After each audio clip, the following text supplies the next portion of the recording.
Hi friends, puri masala எப்படி பண்ணலான்னு பார்க்கலாம் வாங்க. 1/4 கிலோ உருளைக்கிழங்கு எடுத்து வேக வச்சு ஸ்மாஷ் பண்ணியிருக்கேன். ஒரு பெரிய வெங்காயம், ஒரு தக்காளி, 10 பல்லு பூண்டு, 4 இன்ச்சு சைஸில் இஞ்சி எடுத்திருக்கேன். அதை தட்டி வச்சுக்கோங்க. 10 பச்சை மிளகாய், ஒரு ஸ்பூன் சீரகம், சோம்பு, அப்புறம் கருவேப்பிலை, மல்லித்தலை. இது ஒரு 4 பொடி ஐட்டம் சொல்லியிருக்கேன். அது என்னென்னு பார்க்கலாம்.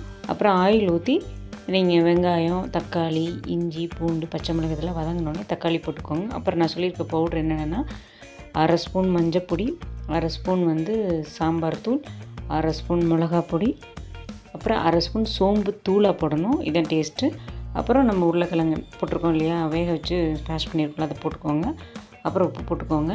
அப்புறம் ஒரு கொஞ்சம் 2-3 கொதி வந்தோடனே இப்போ 2 ஸ்பூன் நான் கோதுமை மாவை தண்ணியில் கரைச்சி வச்சுருக்கேன். எவ்வளோ தண்ணி வேணுமோ மிக்ஸ் பண்ணிக்கோங்க, அந்த கிரேவிக்கு தகுந்த மாதிரி.